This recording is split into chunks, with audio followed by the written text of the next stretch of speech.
ఓం శ్రీ గురుభ్యో నమ. రుద్రపురం జమీందారు రుద్రసేనుడు. ఓ రోజు శివయ్య అనే ఓ యువకుడు వచ్చి, అయ్యా, నేను బాగా చదువుకున్నాను, నాకు ఏదైనా పని ఇప్పించండి అని అడిగాడు. అందుకు జమీందారు, నీ తెలివితేటలు నిరూపించుకో, అందుకు తగిన పని ఇస్తాను అన్నారు. సరే అన్న శివయ్య, నాకు ఒక ఆవు ఇప్పించండి అన్నాడు. ఆశ్చర్యపోయిన జమీందారు, దాని ఖరీదు 500, అయినా తీసుకువెళ్ళు అన్నారు. అందుకు శివయ్య, అయ్యా, ఆ ఆవును నేను 1000 రూపాయలకు అమ్ముతాను అన్నాడు.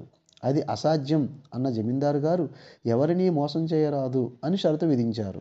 శివయ్య సరే అన్నాడు. అయినా 500 కూడా చేయని పశువును 1000 రూపాయలకి ఎలా అమ్ముతాడో చూద్దామని నేను కూడా రావచ్చా అని అడిగారు జమీందారు గారు. అయ్యా, మీరు వస్తానంటే నాకు అభ్యంతరం లేదు, కానీ మీరు ఇలా వస్తే అందరూ గుర్తిస్తారు కదా, మీరు మారువేషంలో రాగలిగితే బాగుంటుంది అన్నాడు శివయ్య. అందుకు నాకేం అభ్యంతరం లేదన్న జమీందారు గారు తనను ఎవరూ గుర్తుపట్టకుండా ఓ రైతులా వేషం మార్చుకుని శివయ్య వెంట వెళ్ళారు.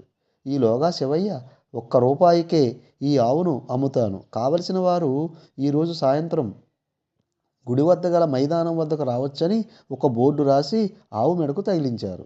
ఆ ఆవును తీసుకుని ఊరంతా తిప్పి సాయంత్రానికి జమీందారు గారితో పాటుగా గుడి వద్దకు చేరుకున్నాడు శివయ్య. దీనితో ఆశ్చర్యపోయిన గ్రామస్తులు, 1 రూపాయికే ఆవు ఎలా సాధ్యం అనుకుంటూ తండోపతండాలుగా మైదానానికి చేరుకున్నారు. అందరూ వచ్చిన తర్వాత శివయ్య, అయ్యా, ఆవును 1 రూపాయికే కొనేందుకు చాలామంది వచ్చారు, నా వద్ద ఈ 1 ఆవు మాత్రమే ఉంది, కాబట్టి ఓ పని చేద్దాం. ఎవరైతే నాకు రూపాయి ఇస్తారో వారందరి పేర్లు చీటీలపై రాసి ఈ కుండలో వేస్తాను. ఎవరి చీటీ వస్తే వారికి ఈ ఆవును ఇచ్చేస్తాను. కాకపోతే ఒక్క షరతు, మిగిలిన వారికి వారి పైకం మాత్రం వెనక్కి ఇవ్వను, ఇష్టమైన వారు మాత్రమే ముందుకు రావచ్చు అన్నాడు.